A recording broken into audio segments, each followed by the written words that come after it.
Спокойной ночи.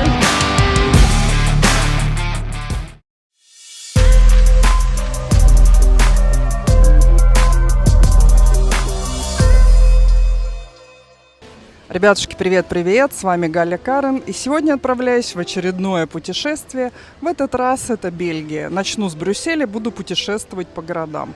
Перелет из Барселоны занимает всего 2 часа с небольшим.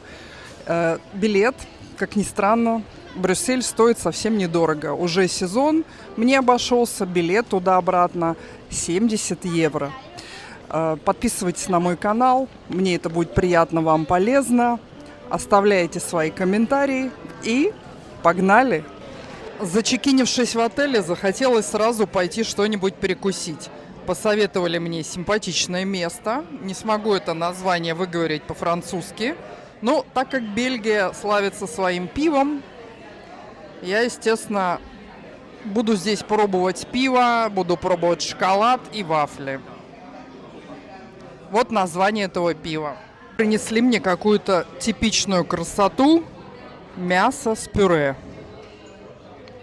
Говорят, традиционное блюдо. Но я взяла еще салатик. Кстати, вот это вот заведение, где я после приезда покушала и совершенно спокойно туда прошла, считается культовым заведением. Посмотрите, какая очередь стоит. Как раз за этим блюдом, которое я пробовала, стоит огромная очередь. И попробовала я здесь карбонадо по-фламандски. Это как раз культовое традиционное бельгийское блюдо. А я-то зашла сюда просто так. А оказалось, здесь история на истории. Все дышит историей.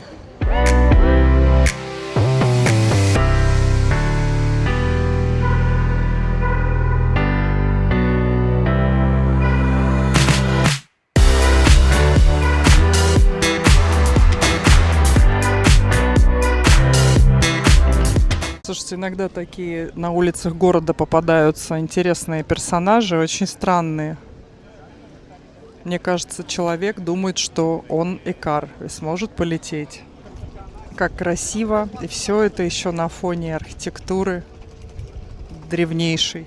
Вот в Брюсселе оказался выходной день сегодня, и проходит очень много театральных представлений. Но на самом деле не случайно оказался выходной день. Здесь национальный праздник. National Holiday. В день Вознесения можно посмотреть вот эту театральную постановку на улице, которая вписана просто в городскую среду. На самом деле эта театральная постановка оказалась фестивалем клоунады, да, цирковым представлением. Ребята позвали нас с собой. Но вообще это очень красиво. На фоне старого города. И наш прекрасный икар тоже отказался частью этого представления. На этой улице открыт небольшой отель. Made in Катерина открыт не так давно, но очень милый отельчик, небольшой. И при нем кафе и бар. Здесь подают самый правильный апероль в городе. Да, посмотрите как. И приносит к нему вот такую небольшую закусочку. Церковь Иоанна Крестителя при Бегенаже. В этом месте, говорят, любил бывать Рене Магрит. Здесь собирались довольно известные люди. И остался кусочек витрины в стиле Ар-Нуво. Говорят, еще мужской туалет, но туда, скорее всего, мы не пойдем. Кафе открылось в 1904 году. Но внутри, конечно, это уже другой стиль.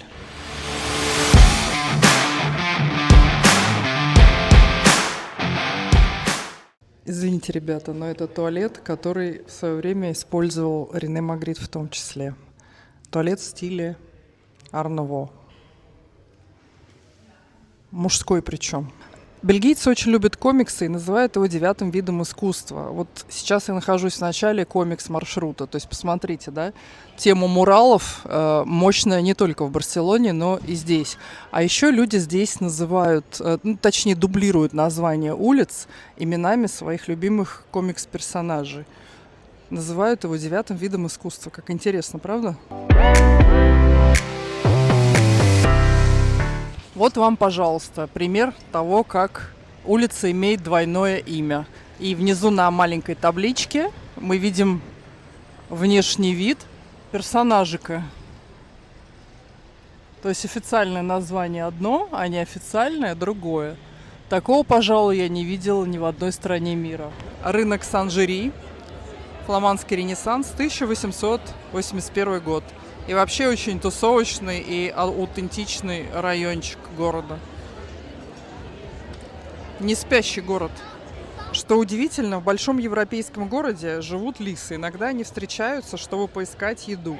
И есть художница в Брюсселе, которая на вот таких электрощитках рисует разных лисичек, разные изображения. У нее есть разрешение от электрической компании. Вот такой вот забавный факт. Вот, кстати, тоже в тему о брюссельских муралах.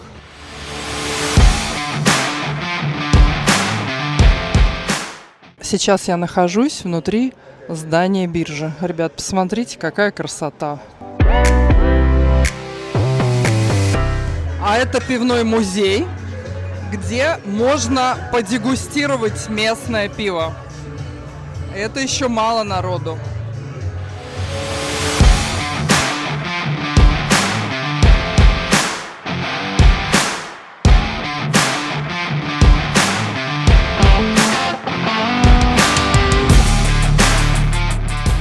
Крик. Вишневое пиво спонтанного брожения. Здесь не используются дрожжи.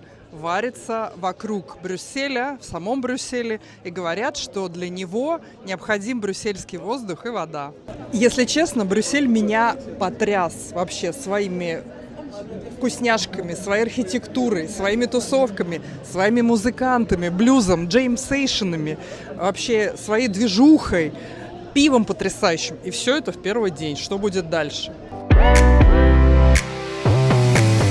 По дороге на Гран-Пляс я увидела фонтан, вдохновленный работами Брейгеля. Что мне особенно понравилось, он для всех, для людей, для лошадей. То есть в свое время любой мог отсюда напиться. Вот такие интересные уголочки и детали можно встретить на улицах Брюсселя. Вот сейчас я на Гран-Пляс. Пока просто хочу поснимать, потому что она переменчива в зависимости от природного состояния. Расскажу о ней позже. Пока просто хочу поделиться этой красотой, тем, что я вижу. Здесь, конечно, хочется тщательно и внимательно снимать каждый кусочек. Гран-Пляс Брюсселя – это главная площадь города и символ всей Бельгии. Она появилась в XII веке как рынок, а сегодня окружена великолепными готическими и барочными зданиями, ратушей, домом короля и домами гильдий. Находится под охраной ЮНЕСКО.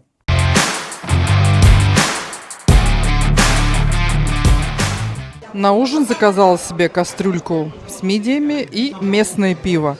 Мне кажется, в Бельгии пиво можно пить бесконечно. Низкий градус, большинство сортов бездрожжевое и старинное заведение, в котором бывали очень много знаменитостей, например, Хиллари Клинтон.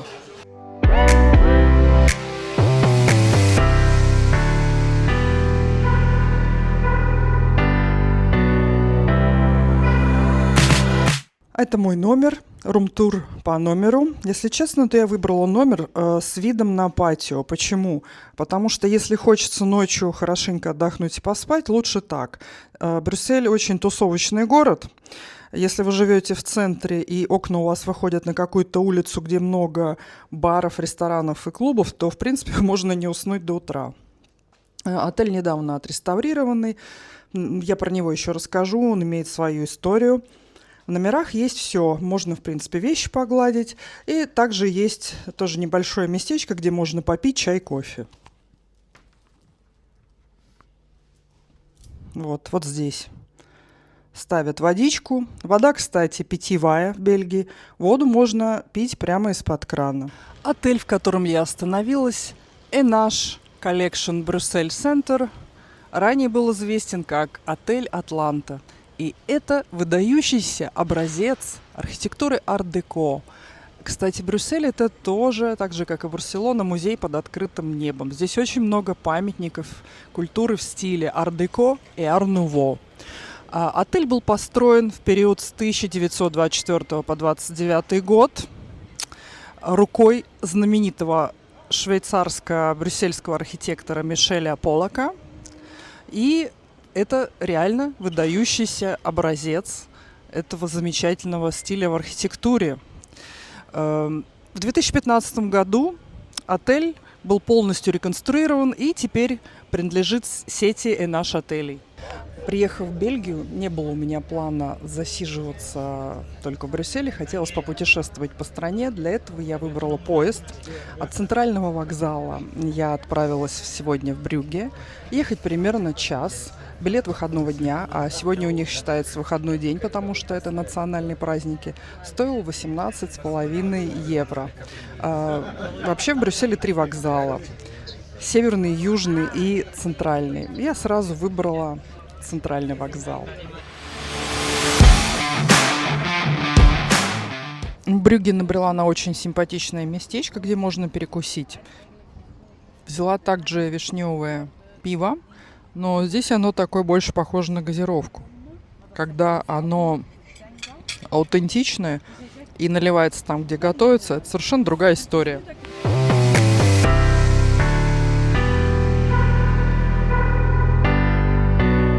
Итак, друзья мои, сейчас я нахожусь в одном из самых симпатичных городочков Бельгии, Брюгге. Первое упоминание о нем приходится на 9 век, когда, чтобы защититься от нормандских набегов, франкский правитель приказал построить здесь крепость. И именно с этого момента начинается история этого прекрасного города. Так тихо и спокойно на улицах этого города. Если честно, то по вайбу город сильно отличается от Брюсселя.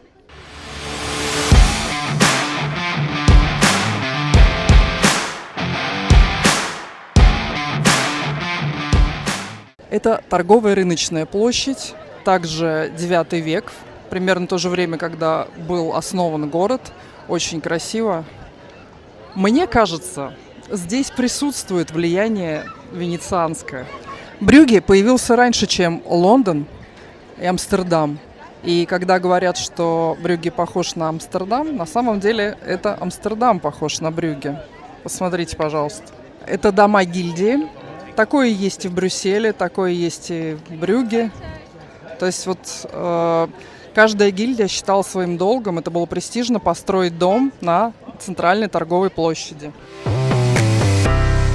Дельво – это один из старейших люксовых брендов а-ля Луи Виттон в Бельгии. Каждая уважающая себя бельгийка старается купить себе такую сумочку. Бренд 1829 года. Магазин, который круглый год продает новогодние игрушки. 2 магазина в Бельгии, и оба находятся в Брюгге. Но у нас в Барселоне тоже есть.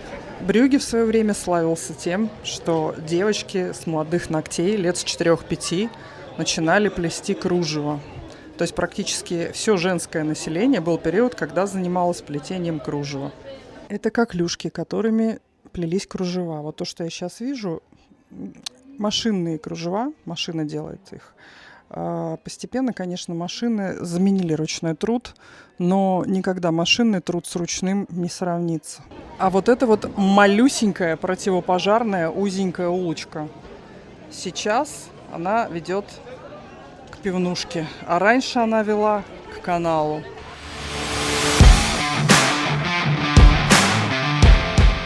Красивейшая готическая часовня Святой Крови. Каждый день в определенное время здесь выставляют реликвию Кровь Христа. Как правило, с 12 до 16.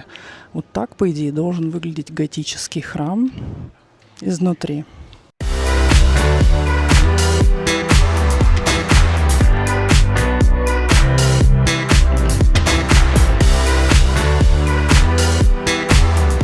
Часовня Святого Василия, 12 век, самая старая часовня в городе. Сюда приходили более простые горожане, более знатные, поднимались наверх, в верхнюю готическую часовню. Символом города является медведь. Во время одного из походов фламандский граф Бодуин на привале увидел медведя, Ну, он был не один, он был со своими соратниками, все разбежались, а граф победил медведя. И с тех пор медведь становится символом города Брюгге. Старая городская канцелярия – типичный представитель северного ренессанса. Очень красиво. Отель, в котором жили герои знаменитого фильма «Залечь на дно Брюгге». Сзади меня находится площадь Кожевников. Вообще тема гильдий ремесленных очень важна и распространена в Бельгии. Практически на каждой центральной площади есть дом, принадлежащий гильдии, и на площадях попроще. Информация для блогеров и просто для любителей искусства и фотографироваться. Вы не были в Брюгге, если вы не сфотографировались на этом месте.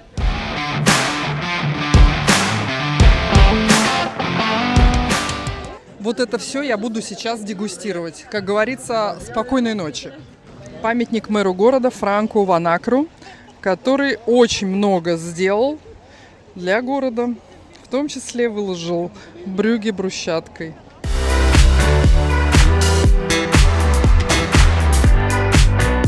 Карта города сделана из машинного кружева. Вот как раз говорит о том, что в какой-то период времени Брюгге был городом кружевниц. Храм Святой Богоматери в Брюгге – жемчужина готики. Здесь хранится уникальная скульптура Микеланджело «Мадонна с младенцем», единственная, покинувшая Италию при жизни мастера. 115 метров относится к храму Святой Богоматери. Мост Святого Бонифация.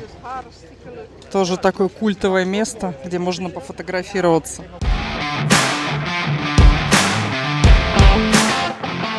Так как Бельгия славится своим шоколадом, можно увидеть все, что угодно.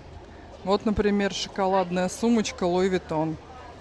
Луи Виттона нет, шоколадная сумочка есть. Те самые знаменитые лебеди в Брюгге, которые живут с 1403 года, ну конкретно не эти, но вообще лебеди являются символом города. А это Бегенаж Брюгге. Основан в начале 13 столетия. То есть есть места туристические, есть места, где можно насладиться тишиной прямо в центре города, избежав толп туристов.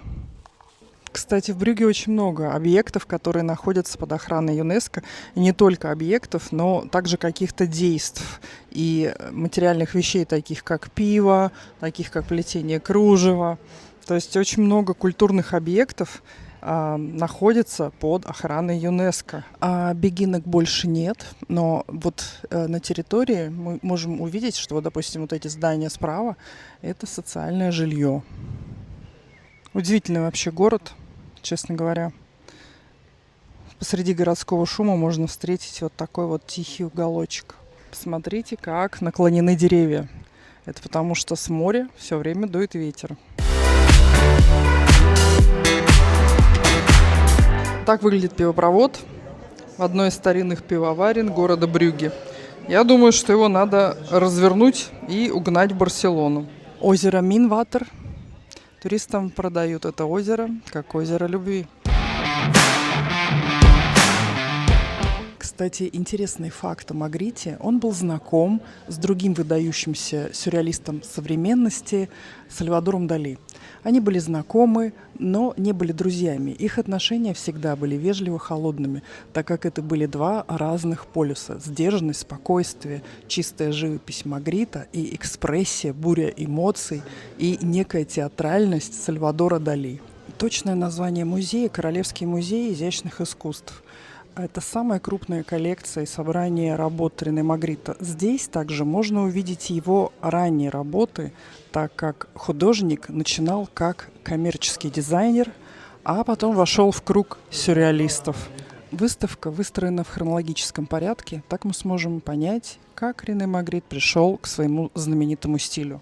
Вот, например, одна из тем Магрита – изображение просто с надписями. Очень часто изображение не соответствует надписям, и в этом одна из загадок Магрита.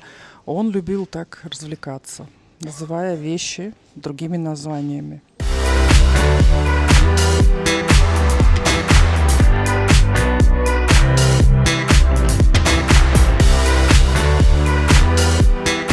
Передо мной одна из работ из известнейшей серии «Мужчина в котелке». Сейчас это мужчина с трубкой перед лицом.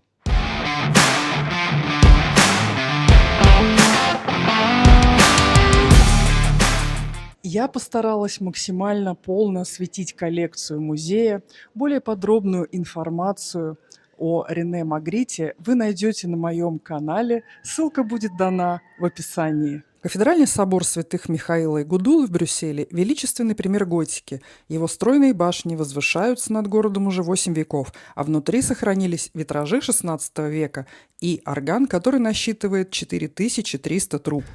Сегодня еду в Антверпен. Это столица фламандского ренессанса, город, где Рубенс писал свои шедевры, город, где современные дизайнеры создают свои шедевры и создают моду бельгийскую.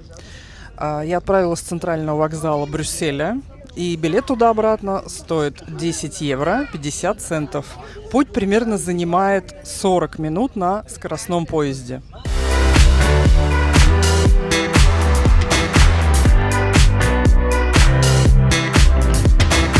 На прекрасном антверпенском вокзале стоит монумент. С одной стороны мы видим руку, с другой голубя. Это и то, и другое символ города Антверпен.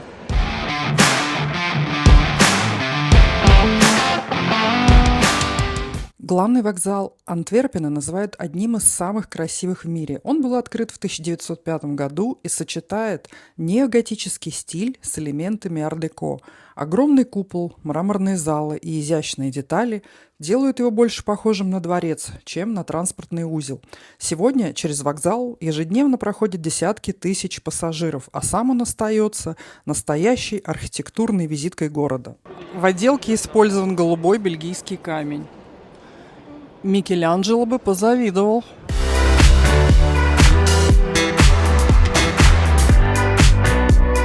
Сейчас мы находимся на границе пригорода и самого города. Вокзал находится все еще в пригороде.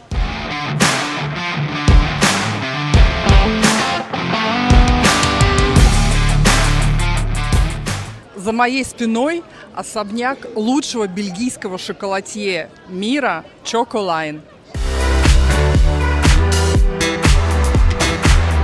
А это шоколадный райончик. Шоколадный бренд, который открыла женщина в 1919 году, и в 1937 году она становится поставщиком королевского дома. Это известный бисквитный миндальный бренд. Печеньки в форме ладошки, но с этой формой связана достаточно серьезная и грустная история, когда Конго был колонией Бельгии. Мужчинам, которые не выполняли норму по сбору каучука, кому-то из их семей, детям или женам отрубали ладошки, отрубали кисти рук, и это считалось данью. Ужасная история. Первый небоскреб в Европе, построенный в Антверпене в 1929 году. На самом деле его достроили в 1933 году, и на постройку этого небоскреба Антверпен вдохновила Америка, особенно Нью-Йорк со своими небоскребами. Ар-деко в чистом виде.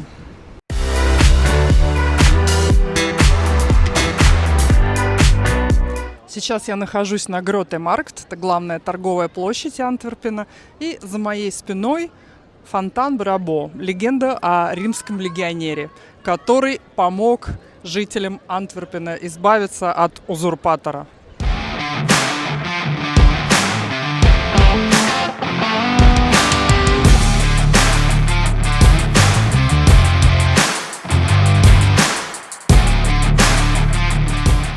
Как во многих городах Бельгии, здесь часто проходят мероприятия. И, как мне объяснили местные жители, эти мероприятия очень часто бывают спонтанными, и нигде невозможно прочитать о том, что это мероприятие состоится.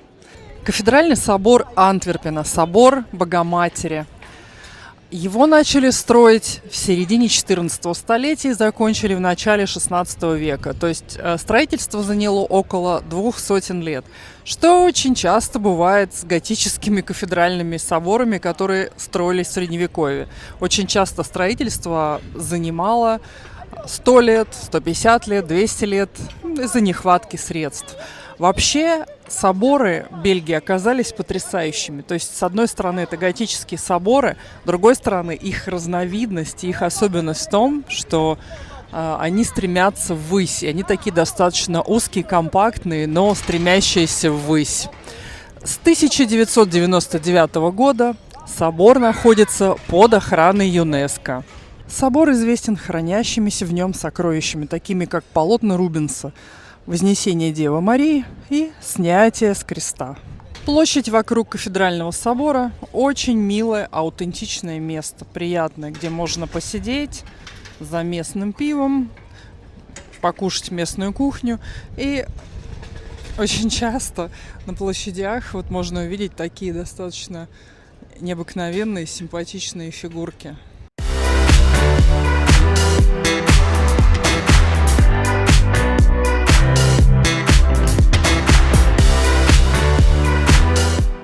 Интересно, что вот сейчас я вовсе даже не в метро нахожусь. Я спустилась вниз, чтобы сесть на трамвайчик.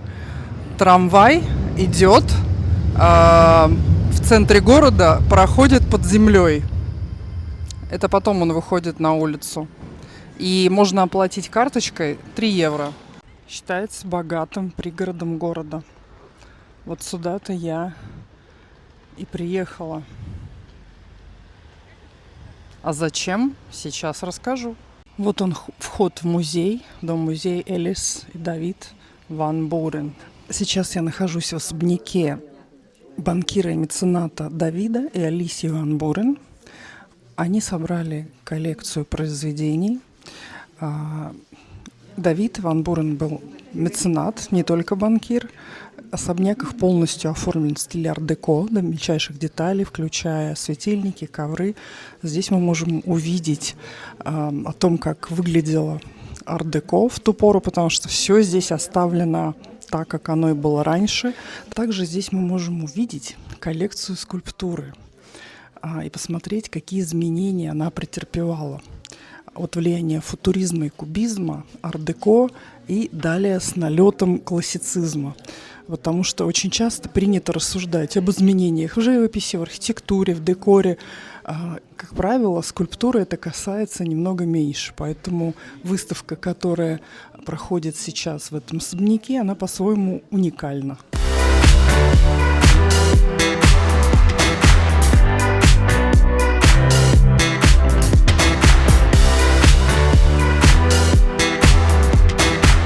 Если честно, больше всего в этом месте мне понравился сад. Несмотря на то, что в доме полная коллекция, ар-деко, и дом выглядит выдержан в стиле, не знаю, в саду я насладилась больше. Между скульптурами красиво посаженные розы, ландшафтный дизайн. То есть, если честно, в садике чувствуешь себя спокойно, умиротворенно в этом прекрасном пригороде. Кстати, билет в дом стоит вместе с посещением сада 18 евро. Если честно, то дом мне напомнил подмосковные дачи. И сюда я добралась на трамвайчике. От трамвая пройти буквально 150 метров. И вот вы здесь уже в этом доме-усадьбе. Посмотрите, какая красота. В этом музее, так же, как и во многих других музеях Бельгии, в целях сохранности экспонатов заставляют все сумки положить в камеру хранения. Так что имейте в виду. Не во всех музеях мира так, но вот в Бельгии вот такая вот ситуация. Какой здесь симпатичный лабиринт, а? Очень советую приехать сюда. Садик тут замечательный. Посмотрите, да, за моей спиной видно, как здесь все красиво. Сейчас отдельно сниму. Если не хочется ехать далеко, но хочется спокойно провести время, то вам сюда. И да, вот за моей тоже спиной пример того, как менялась скульптура от времен кубизма в сторону ар-деко и так далее.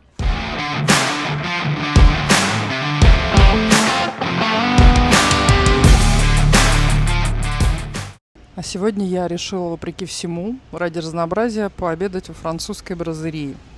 Ну, здесь, конечно, есть и брюссельская кухня, и пиво, но вот сегодня ради разнообразия решила сделать вот так. И смогла, можно сказать, жестами объяснить. Так интересно, я знаю 3,5 языка, но пришлось практически жестами объяснять, потому что французского я не знаю. Секретные тупички Брюсселя, где я буду дегустировать местное шикарное пиво. Погнали! И буду здесь дегустировать вишневое пиво, пиво как шампанское и еще одно. Почувствуй себя бельгийским пивоваром. Для некоторых сортов пива нужна особая атмосфера, вода и воздух Брюсселя. Вот такие, как, например, вишневое пиво, такого нет нигде. То, что уже бутылируют и продают, уже немножко, конечно, похоже на газировку. Его пить нужно обязательно только в Брюсселе. Многие сорта пива похожи на брашку. Во многих даже нет дрожжей. Ну что, будем пробовать?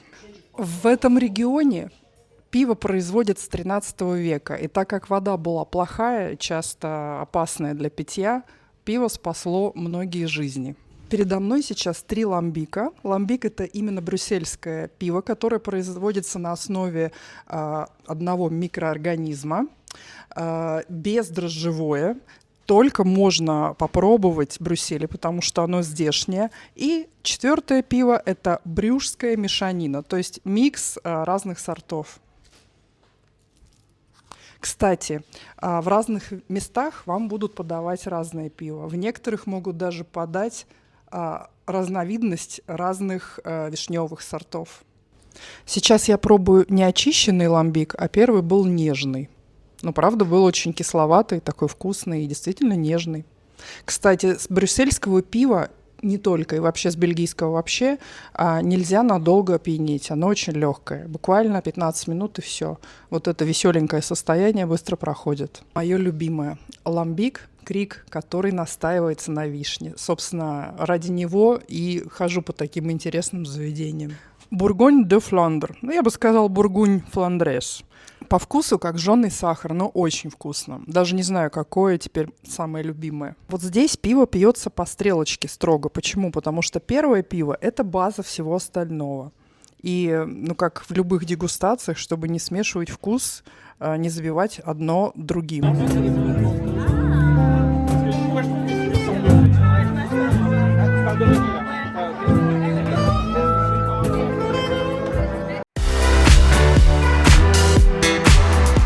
В Бельгии под каждый сорт пива существует отдельный свой собственный бокал. Да, а иногда в барах Испании тебе могут налить кавушку в пивной бокал. Такое тоже бывает.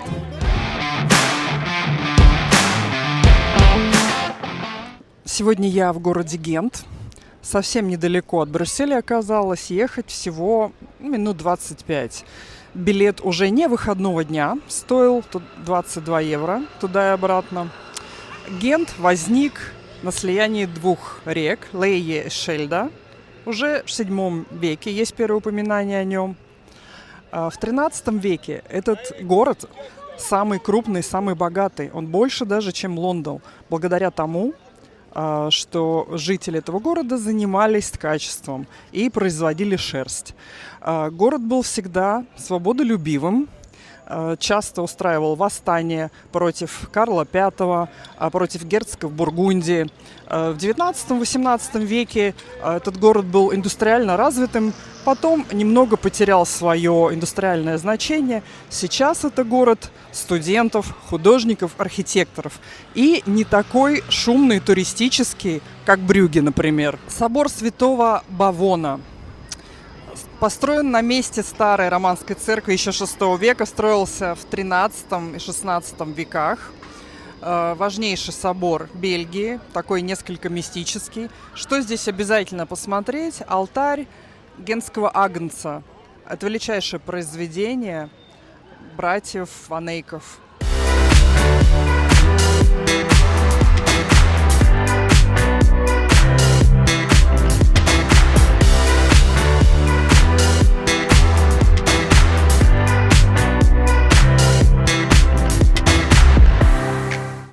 Чтобы посмотреть на самого Агнца Ванейков, вам необходимо пройти в платную зону собора. Взрослый билет стоит 16 евро. Но, если честно, за это вы получаете такую роскошь. В самом начале вас ждет виртуальная экскурсия с подробным рассказом о самой картине, о том, как ее рисовали, об истории картины, что с ней приключалось за долгие годы. То есть вы можете услышать не только аудио, но и посмотреть на 3D-шную голограмму. А дальше мистические железные двери раскроются перед вами, и вы попадете в ту зону, где можно посмотреть на картину. Кстати, пока вы ходите по собору, вот я лично уже думаю: господи, ну где же он? Скорее его увидеть. То есть с маркетинговой точки зрения все устроено очень грамотно. Очень уже под конец думаешь: ну когда же я увижу эту картину? И вот, наконец, она. Та-да-да-дам!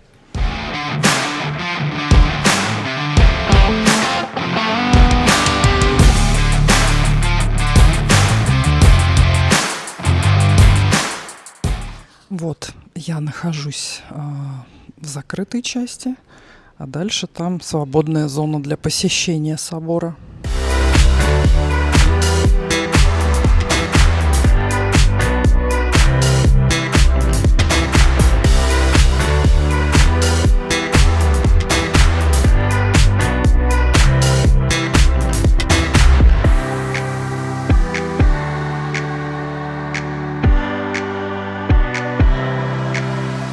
Вот, друзья мои, посмотрите, насколько в Бельгии развита культура пива. Вот справа тонюсенькое меню с едой, а слева оранжевый такой журнальчик. Это все сорта пива. Такой глянцевый полноценный журнальчик. Так вот раньше Космополитен выходил, например.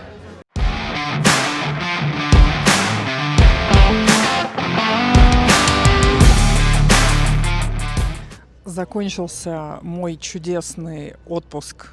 Короткий, но очень насыщенный в Бельгии. Неожиданно меня эта страна удивила в хорошем смысле. Мне кажется, я смогла посмотреть только 10% того, что можно посмотреть. Это было все очень насыщенно. И в Бельгии есть такая традиция: если ты что-то делаешь первый раз, надо загадывать желание. Я первый раз уезжаю из этой страны и загадала желание обязательно сюда вернуться. С вами Галя Карен. Подписывайтесь на мой канал. Это очень важно для развития моего блога. Будьте в курсе новой информации. И пока-пока. До новых встреч.